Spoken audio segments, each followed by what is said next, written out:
안녕하세요. 이번 시간은 회계연도, 회계기간에 대해서 보도록 하겠습니다. 지난 시간에 배웠던 내용 간단히 정리해 보도록 하겠습니다. 부기는 장부에 기입하는 절차를 의미하고 회계는 부기 플러스 정보 전달이었습니다.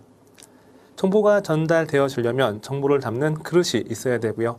재무회계 정보 전달 수단이 바로 재무제표였습니다. 재무제표는 재무상태표, 손익계산서, 현금흐름표, 자본 변동표, 주석까지를 의미했죠. 여기에서 손익계산서가 일정 기간 동안의 경영성과였고요. 경영성과가 의미가 있으려면 일정 기간이라는 인위적인 시간적인 범위가 필요합니다. 여기에서 일정 기간을 우리 회계에서는 회계연도 또는 회계기간이라고 하고 있습니다. 회계연도에 대해서 정리해 보도록 하겠습니다.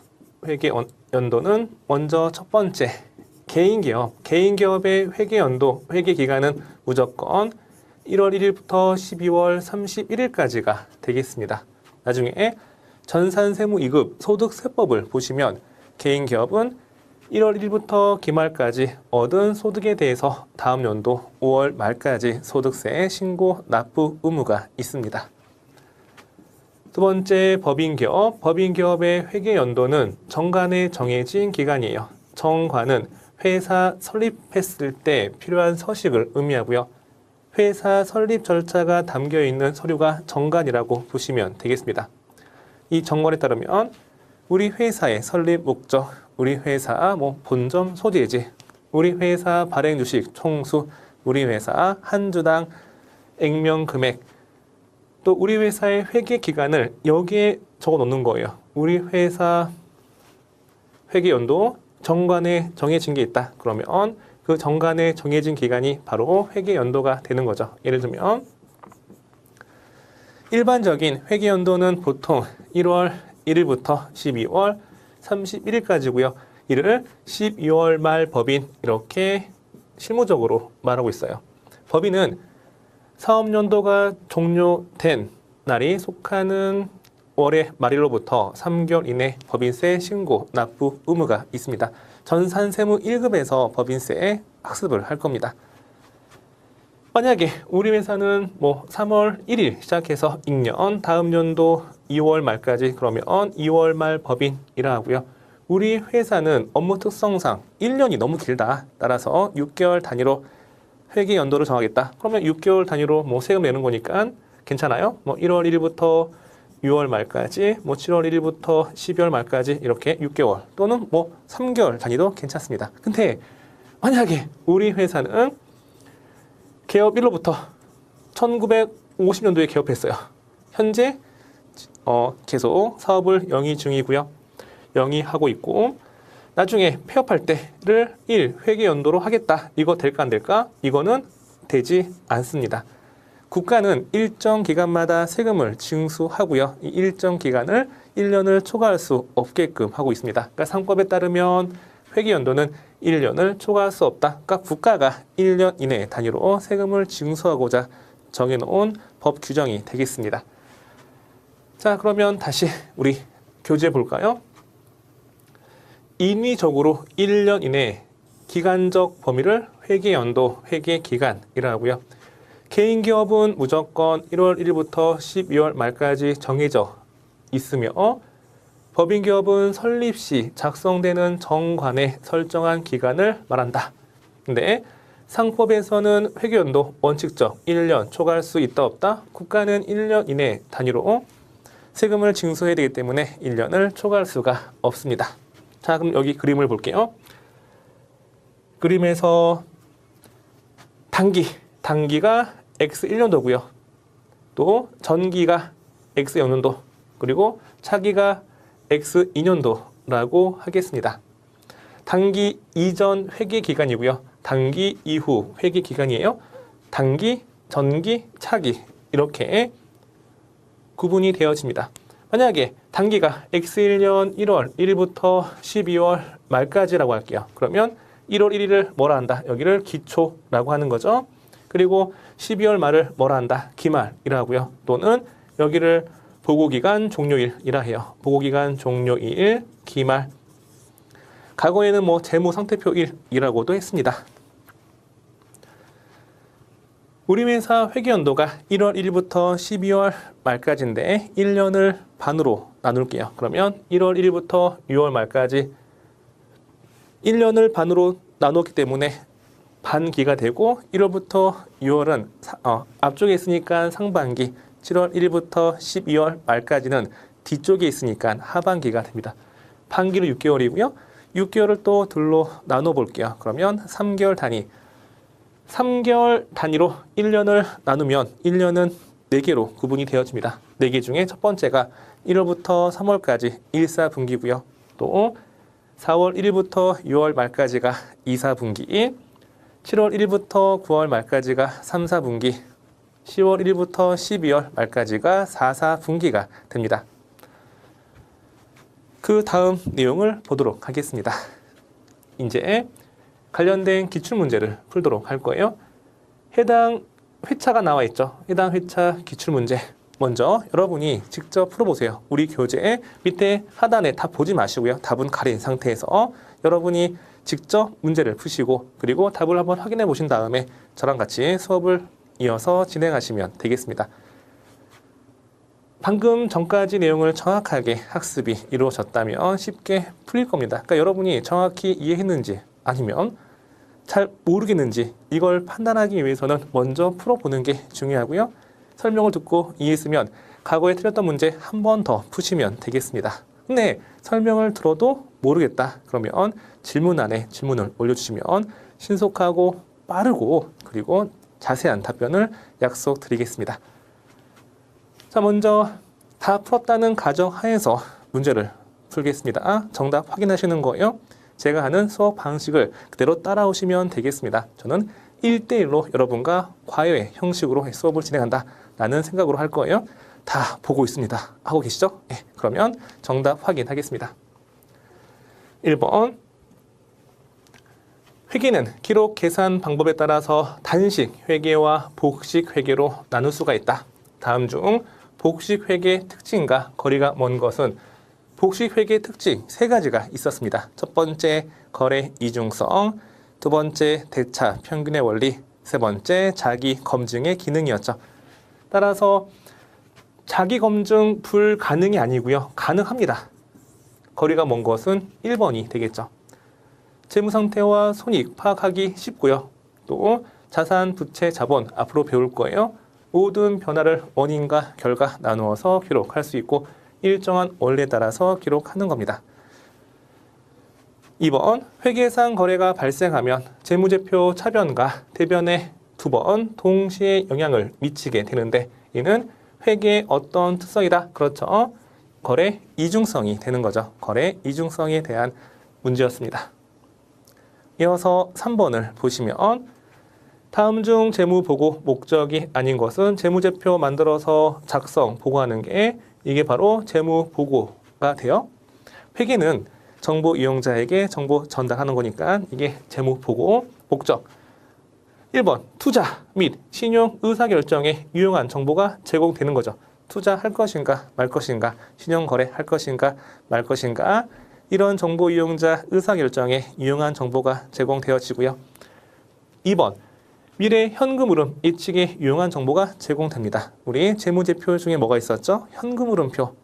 일정 기간 동안 현금의 유입과 유출을 보여줌으로써 현금 흐름 예측이 가능합니다. 세 번째, 경영자의 장기적 의사결정 성과 평가와 관련된 환경적 정보, 기업 외부 환경적 정보까지는 제공할 수가 없어요. 이거는 그냥 출제위원이 만들어낸 말이 되겠습니다. 틀린 건 3번이고요. 재무 보고는 재무제표에 의해서 작성 공시가 되어지는데 재무상태표, 현금흐름표, 자본변동표 등이 있다는 거죠. 그러니까 1번, 2번, 4번은 수업 시간에 설명을 드렸고요. 3번은 처음 보는 거죠. 처음 보는 건 우리 기준서에 없는 내용이에요. 출제위원이 만들어낸 말이기 때문에 이 문구에 대해서 깊이 생각하실 필요가 없어요. 아, 이게 아니구나 하고 넘어가시면 되겠습니다. 그 다음 문제 보시면 4번. 다음 중 재무회계에 관한 설명으로 가장 적절하지 않은 것은 1번 재무제표에는 재무상태표, 손익계산서, 자본변동표, 현금흐름표 등이 있죠. 맞죠? 주석까지 5가지입니다. 2번, 일정 기간 동안 기업의 경영 성과에 대한 정보를 제공하는 보고서는 재무상태표가 아니고 뭐예요? 그렇죠. 손익계산서에 대한 설명이 됩니다. 적절치 않은 건 2번이 되겠습니다. 기업의 외부 정보 이용자에게 유용한 정보 제공하는 게 우리 재무회계의 주된 목적이라 할 수 있고요. 회계연도는 상법 규정에 따라서 1년을 초과할 수 있다 없다, 1년을 초과할 수 없다라고 되어 있네요. 5번, 다음 중 관리회계 성격과 거리가 먼 것은 관리회계는 누구를 위한 정보 전달이다. 그렇죠. 경영자를 위한 정보 전달이 관리회계고요. 관리회계 목적은 경영자 의사결정에 도움을 주기 위한 것이다. 또 미래지향적, 주관적인 특성이 있습니다. 경영자의 의사결정에 도움이 되는 것, 경영자의 주관이 반영이 되어 있죠. 보고서의 형식은 목적에 적합한 특수 보고서죠. 경영자가 요구하는 형식이 어떤 한 사람만을 위한 보고서가 특수목적 보고서라고 하는 겁니다. 네 번째, 일반 기업회계 기준 등 일반적으로 인정된 회계원칙, 사회적으로 합의에 의해 도출된 기준이 있다 없다? 없다. 경영자 한 사람만을 위한 거기 때문에 기준이 없다는 거죠. 기준에 따라서 작성하는 건 이건 관리회계 성격이 아니고 뭐가 되겠어요? 그렇죠. 재무회계 성격이 되는 겁니다.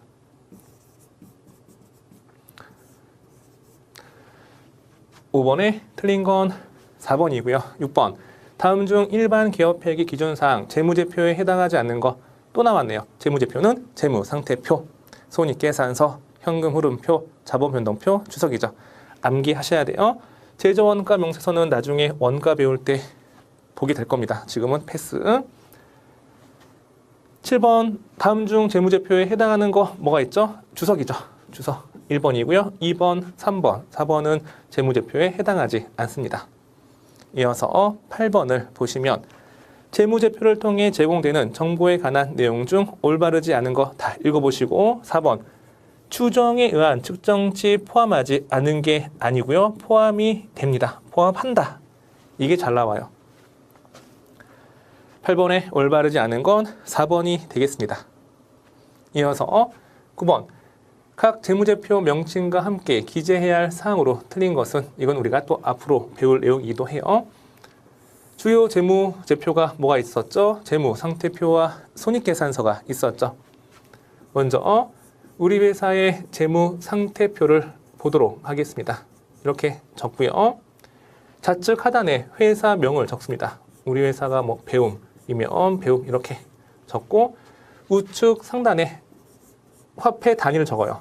원 단위 또는 뭐 100만 원 단위. 삼성전자와 LG전자는 화폐 단위가 100만 원이죠. 금액이 크기 때문에 재무제표에 적혀있는 1이 1원이 아니고 100만 원 이렇게 되어 있습니다. 재무상태표는 일정 시점에 나의 재산 상태를 정부 이용자한테 공시하는 거고 여기에서 일정 시점은 회계연도 말이 되는 거죠. 우리 회사 회계연도가 X1년 1월 1일부터 12월 말까지라면 마지막 날 보기간 종료일 기말, 그러니까 여기 X1년 12월 말 이렇게 보기간 종료일이 명시가 됩니다.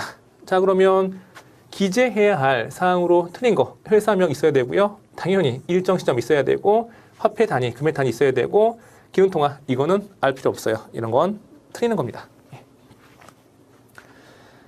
자, 10번 회계기간, 회계연도에 대한 다음 설명 중 옳은 거 모든 기업은 1월 1일이 기초이고 12월 31일이 기말이다. 아니죠. 개인 기업은 1월 1일부터 12월 말까지이지만 법인 기업은 정관에 설정된 인위적인 기간이 회계연도가 되겠습니다.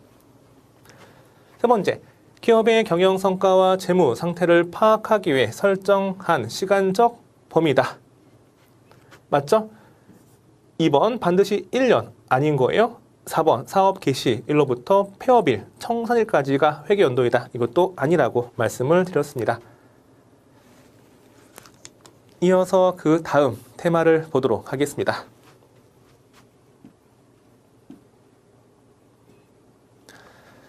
기업의 재무 상태와 경영 성과, 재무제표는 주요 재무제표가 두 가지, 재무 상태표와 손익계산서가 있었습니다. 자, 이 두 가지 다시 한번 자세히 보도록 하겠습니다. 먼저 재무 상태표는 밸런스 시트, BS 이렇게 많이 표시하고 있습니다.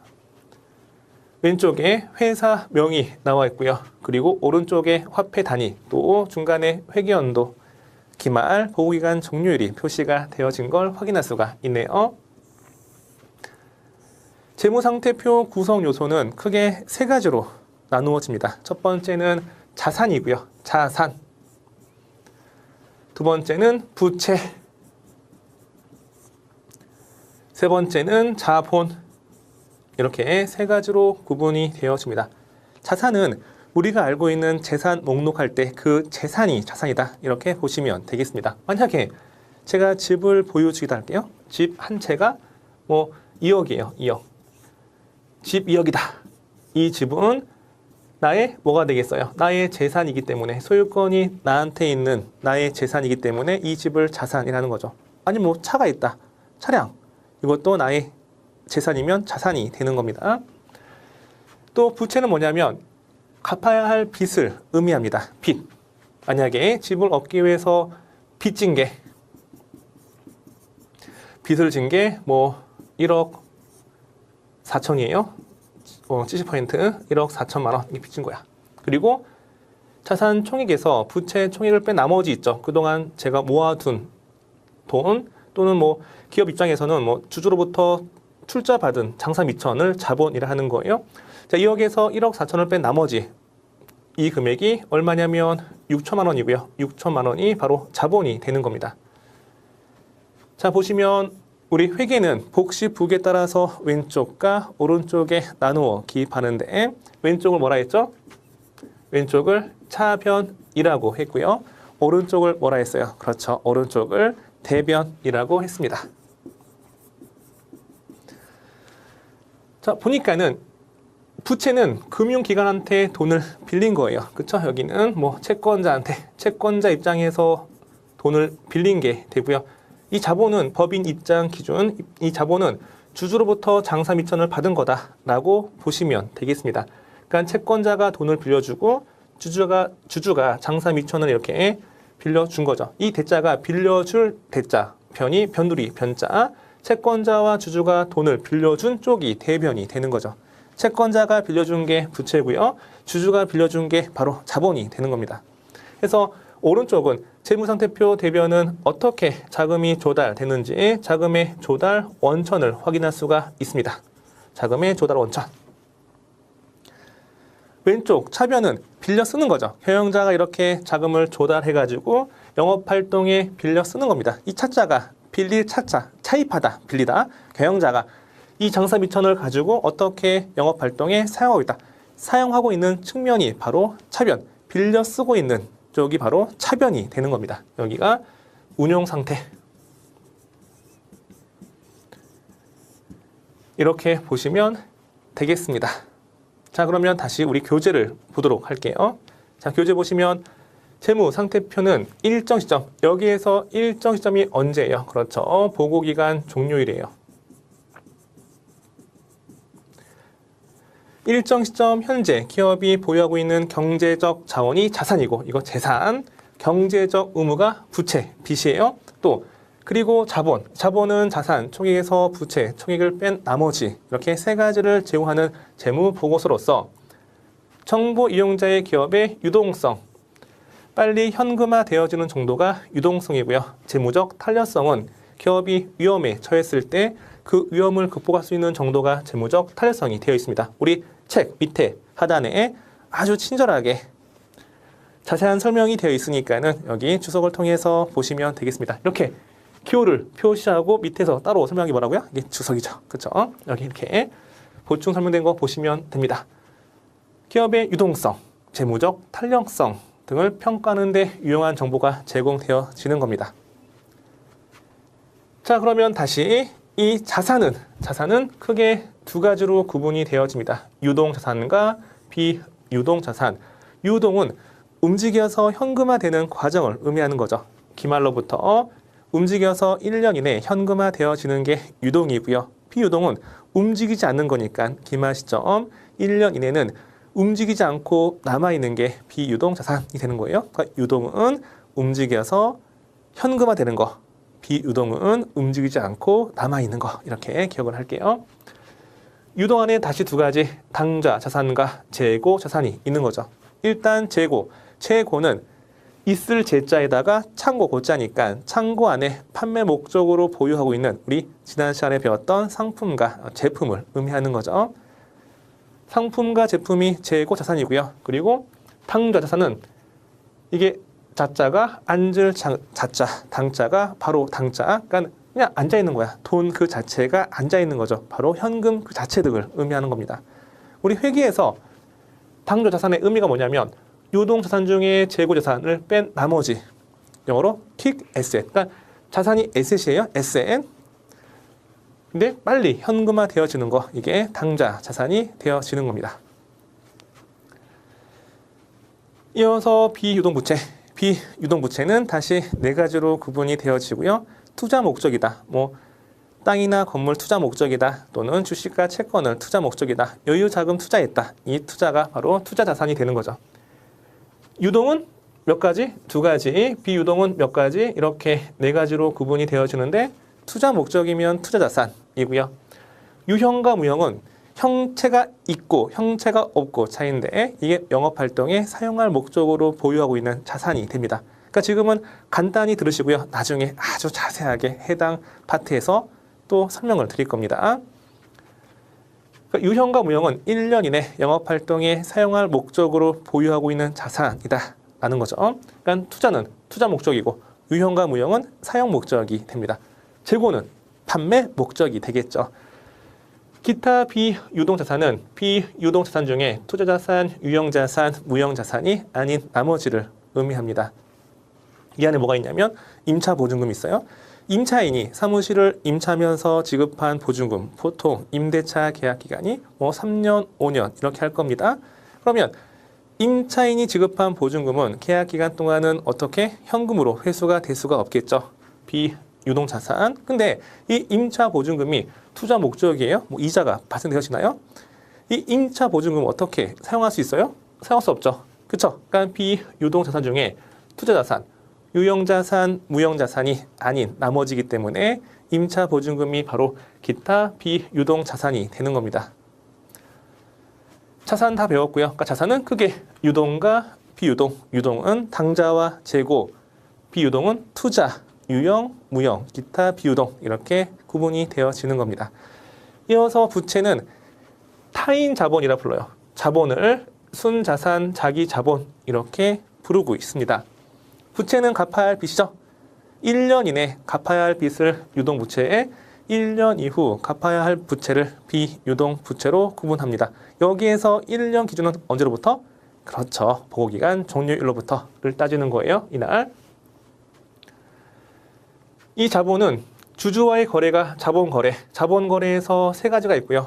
자본거래 이외의 거래를 손익거래라고 하는데 지금은 처음이라서 용어가 낯설어요. 그냥 들어볼게요. 나중에 자본 파트에서 여러 번 말씀드릴 거니까 그냥 지금은 자본은 자본거래에서 이렇게 세 가지, 손익거래에서 두 가지로 구분되어지고 자본거래 세 가지는 첫 번째 자본금, 두 번째 자본잉여금, 세 번째 자본조정으로 구분이 되어집니다.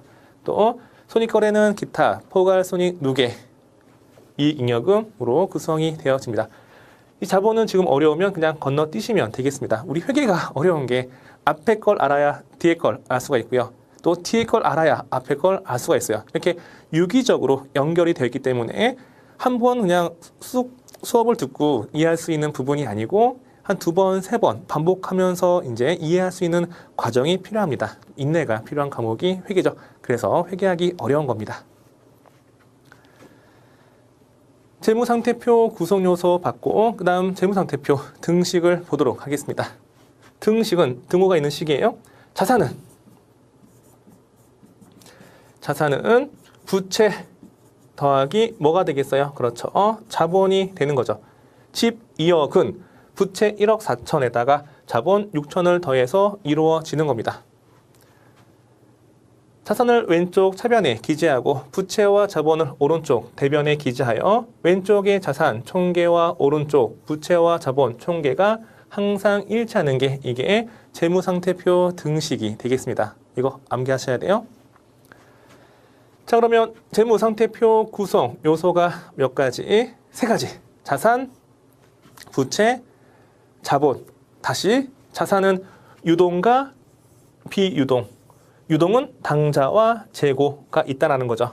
나중에 실무 프로그램, K랩이라는 실무 프로그램을 통해서 이거 다 조회할 거예요. 암기하는 거 아니에요? 아, 이런 게 있구나. 앞으로 우리가 배울 게 많네. 재밌겠네. 이런 마인드 컨트롤로 좀 긍정적인 마인드로 보시면 되겠습니다. 비유동은 투자, 유형. 이어서 무형자산, 기타 비유동자산 이렇게 구분이 되어집니다.